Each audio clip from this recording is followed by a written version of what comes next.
Hello friends, आप सभी का मेरे YouTube channel go through fine art में स्वागत है।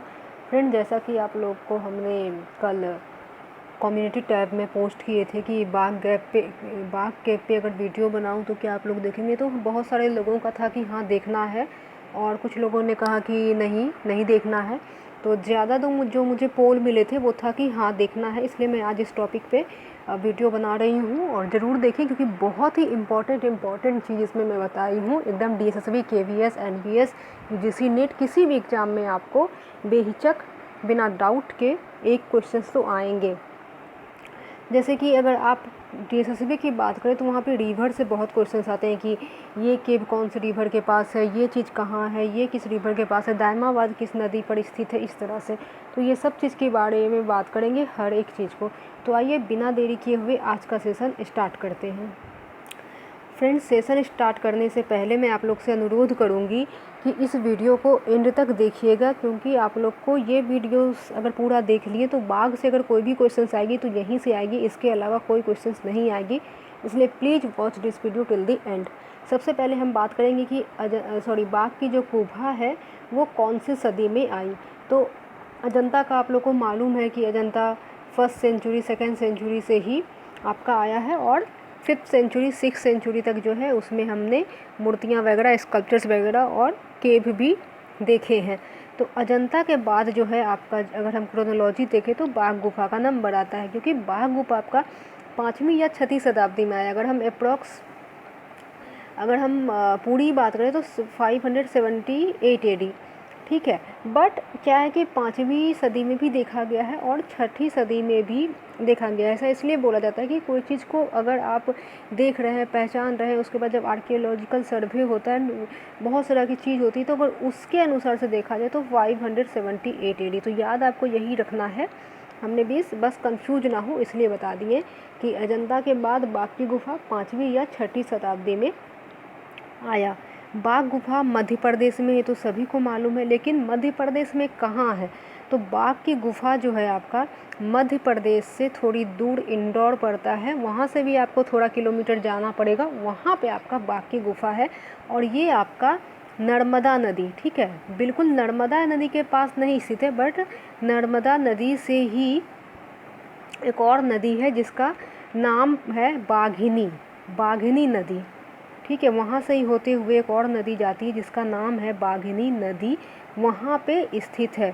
तो अगर आपके ऑप्शन में नर्मदा रहे तो नर्मदा लगाइएगा, और अगर ऑप्शन में नदी में नर्मदा ना रहे तो बाघिनी नदी पे लगाइएगा। ये दोनों ही करेक्ट हैं, ओके। अगर दोनों ही रहेगा तो क्या करेंगे, फॉर एग्जाम्पल दोनों ही ऑप्शन में है तब हम क्या करेंगे, अगर दोनों ही ऑप्शन में तो हम बाघिनी नदी पे लगाएंगे, क्योंकि बाघिनी नदी पे स्थित है आपका बाघ गुफा, ना कि नर्मदा नदी पे। दूसरी बात मैं यहाँ पे क्लियर कर दूँगी कि ये जो केव है ये 5 पांडु या 5 पांडव की गुफा भी कहते हैं, ठीक है। इसे 5 पांडु या फिर 5 पांडव की गुफा भी कहते हैं। तो ये भी आप लोग का कन्फ्यूजन दूर हो गया। अगर पूछ दिया जाए कि 5 पांडु कहाँ स्थित है और आपको अगर ऑप्शन में दिख जाए मध्य प्रदेश, तो आप उस पर ज़रूर टिक करके आइएगा। फिर यहाँ पर बाघेश्वरी देवी का प्राचीन मंदिर भी है, ठीक है। एक तो हमने बाघिनी नदी देखे और साथ ही साथ हमने बाघेश्वरी देवी का प्राचीन मंदिर भी देखे हैं। इसी कारण से जो है इसका नाम जो पड़ गया है बाघ की गुफा पड़ा। इसका नाम बाघ की गुफा क्यों पड़ा? क्योंकि यहाँ पे बाघिनी नदी पर ये आपका बाघ की गुफा स्थित है, और साथ ही साथ यहाँ पर जो है बाघेश्वरी देवी का एक प्राचीन मंदिर भी है। ये सब रीजन से ही इसका नाम जो है बाघिनी नदी रख दिया गया। सर्वप्रथम बाघ गुफा की खोज जिसने की है वो है आपके लेफ्टिनेंट डेंजरफील्ड, ठीक है। तो डेंजरफील्ड ने सर्वप्रथम बाघ गुफा की खोज की। कौन से ईस्वी में की? तो आपका 1818 ईस्वी में की। याद रखिएगा, बहुत बार पूछा जाता है कि बाघ गुफा की खोज किसने की, तो डेंजरफील्ड ने। और बाघ गुफा कब खोजा गया? तो 1818 ईस्वी में। बाघ गुफा महायान बौद्ध संप्रदाय से संबंधित है और बौद्ध धर्म का मुख्य केंद्र रहा है। तो ये देखिए महायान, ठीक है, महायान। और अजंता में कौन कौन सा था? महायान भी था, हीनयान भी था, वाकाटका पीरियड भी था, सतवाहना पीरियड भी था। तो बहुत सारे चीज़ थे, बट यहाँ पे बिल्कुल ही क्लियर कट है कि बाघ गुफा में सिर्फ और सिर्फ महायान बौद्ध संप्रदाय से संबंधित है और बौद्ध धर्म का मुख्य केंद्र आपका बाग गुफा ही रहा है।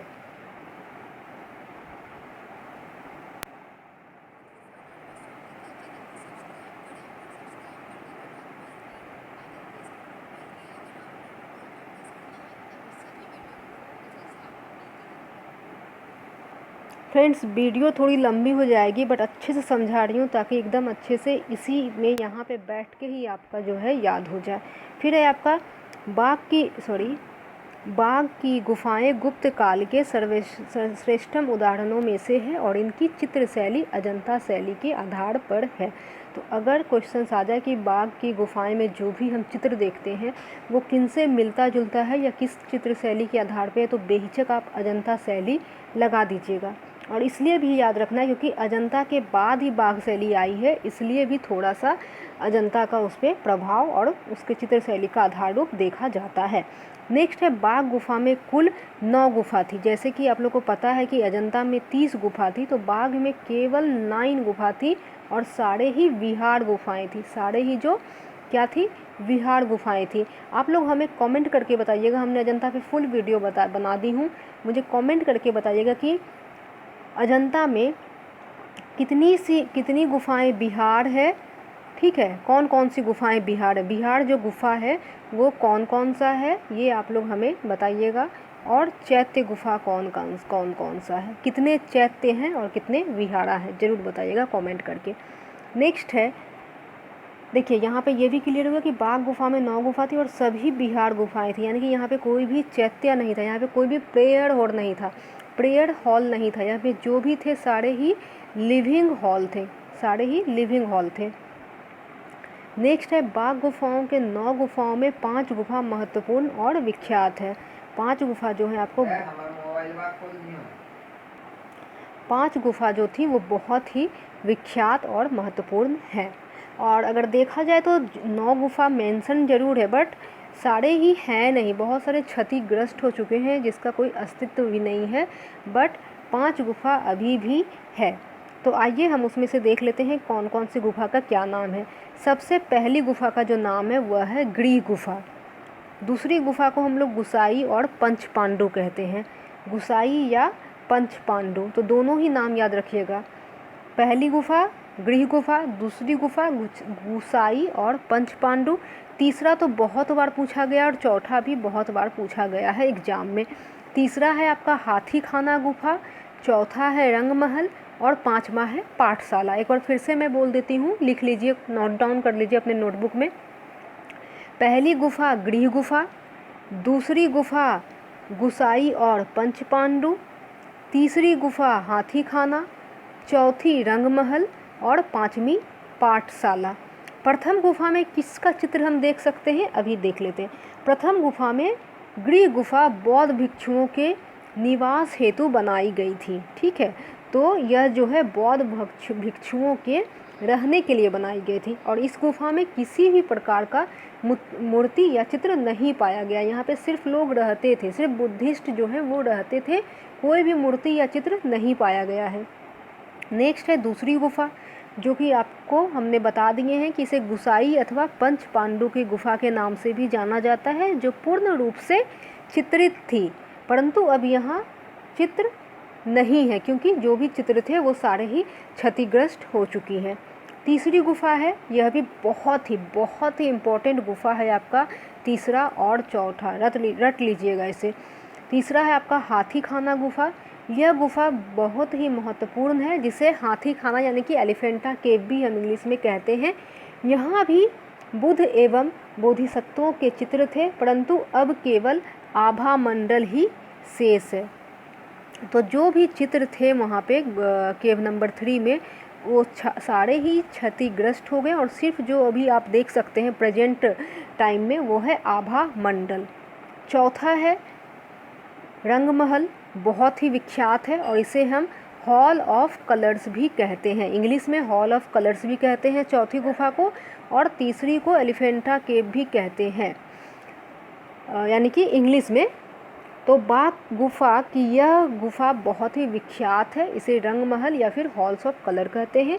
इस गुफा में पद्मासीन बुध मूर्तियां हैं, जिसके कारण लगता है कि यह चैत्य गुफा है, बट ऐसा कुछ पाया नहीं गया है। कहने का मतलब जो रिटन बुक वगैरह हैं वहाँ पे इसे सिर्फ मेंशन किया है कि इट्स लुक लाइक चैट गुफा, बट इट्स नॉट चैट गुफा। Again this is also living cave. इनको रहने के लिए ही बनाया गया था, क्योंकि हमने जैसे ऊपर में पढ़े थे कि 9 गुफा हैं और 9 ही जो है बिहारा है, कोई भी चैत्या नहीं है।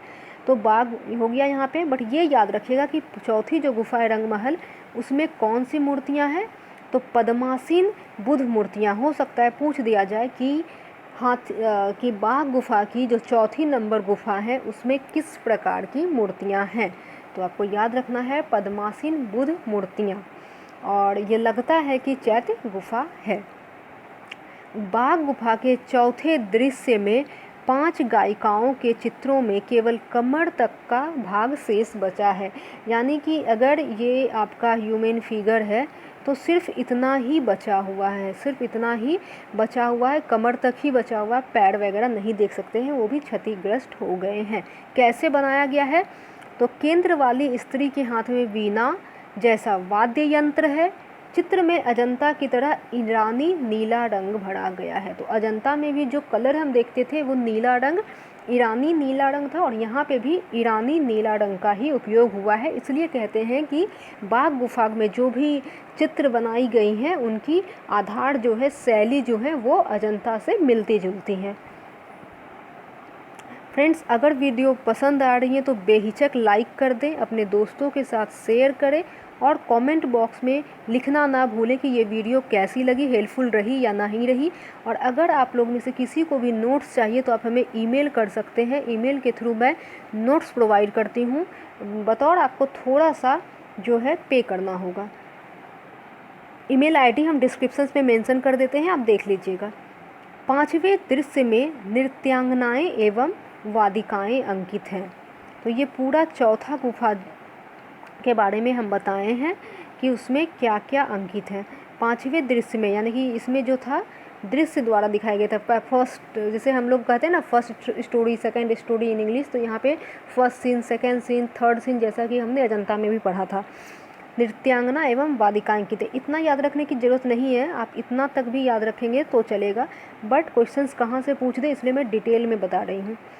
पुरुषाकृति को घेरे 6 स्त्री गायिकाएं मंडलाकार रूप में बाघ का चित्र है। यह भी आपका चौथी गुफा के ही 5वें सीन में दिखाया गया है। बाघ गुफा के 6ठे दृश्य में, 6th सीन जो है उसमें आपको 17 घुड़सवारों का दृश्य अंकित है। तो क्वेश्चंस इस तरह से भी अगर आ जाए कि बाघ गुफा के कौन से गुफा में घुड़सवारों का दृश्य अंकित है, तो आपका राइट आंसर हो जाएगा चौथी गुफा में जो है घुड़सवारों का दृश्य अंकित है। या फिर क्वेश्चंस ये पूछ दे कि बाघ गुफा के कौन से गुफा में नृत्यांगने एवं वादिकाएं अंकित हैं, या फिर 6 स्त्री गायिकाएं वाले चित्र चित्रित हैं, तो वो भी आपका राइट आंसर हो जाएगा चौथी गुफा। लास्ट है, बाघ गुफा की चट्टानें बलुए पत्थर की हैं। कौन से पत्थर की हैं? बलुए पत्थर की, यानी कि सैंडस्टोन की। और इस गुफा के चित्रण में भित्ति पर चूने का प्लास्टर लगाकर टेम्परा रंगों से चित्रण किया गया। अजंता में भी हमने सेम देखे थे कि जो भित्ति चित्र, जो चूने का प्लास्टर लगाया गया था वो टेम्परा के लिए, तो अजंता में भी टेम्परा का यूज हुआ है और बाघ में भी टेम्परा का यूज हुआ है। तो आशा करती हूँ दोस्त ये वीडियो पसंद आई होंगी। फिर से रिपीट कर रही हूँ कि प्लीज़ वीडियो को लाइक करें, इससे थोड़ा सा मोटिवेशन मिलता है। आप अपना फीडबैक भी हमें कमेंट में दे सकते हैं कि नेक्स्ट वीडियो किस पे बनाऊँ, या आप लोग किस चीज़ के लिए प्रिपरेशन कर रहे हैं, तो इससे मुझे समझ में आ जाएगा कि ज़्यादा लोग किस चीज़ की प्रिपेयर कर रहे हैं अभी रिसेंटली, लाइक DSSB की, TGT की, PGT की, ड्राइंग टीचर की, या फिर UGC NTA नेट की। तो उसके अकॉर्डिंग मैं वीडियो डालूंगी। फॉर एग्जांपल अभी तो DSSB का ही एग्ज़ाम सबसे पहले मुझे लग रहा है कि हो जाएगा अगस्त वगैरह तक। I am not sure, but हो सकता है कि अगस्त तक हो जाए। तो मैं DSSB के अकॉर्डिंग जो है अभी जो भी वीडियो ला रही हूँ वो DSSB के अकॉर्डिंग ला रही हूँ। बट आपका अगर कोई विशेष टॉपिक है तो आप मेंशन कर सकते हैं कमेंट बॉक्स में, मैं उस पर भी ज़रूर काम करूँगी। तो मिलते हैं फिर से एक नए वीडियो के साथ। इसको प्लीज़ अपने नोट्स में नोट डाउन कर लीजिएगा और अच्छे से याद कर लीजिएगा। बाघ गुफा से एक भी क्वेश्चंस इससे बाहर नहीं आएगा। तो take care, stay safe, stay healthy and wish you all the best for your next examinations. Thank you. अगर आप लोग ने हमारे 17 डेज स्ट्रेटजी विजुअल आर्ट की वीडियो नहीं देखे हैं यूजीसी एनटी नेट की, तो उसे ज़रूर देख ले। 1 आवर का क्रैश कोर्स है, किसी भी एग्ज़ाम के लिए हेल्पफुल होगा, चाहे वो डीएसएसबी हो, टीजीटी पीजीटी हो, आरपीएससी हो, कोई भी एग्ज़ाम के लिए। और ये भी आपका जेआरएफ कैसे क्रैक करेंगे 15 डेज स्ट्रेटजी थी, इसे भी ज़रूर देख लीजिएगा, तैयारी कैसे करना है। बहुत ही हेल्पफुल वीडियो है और इंटरेस्टिंग वीडियो है।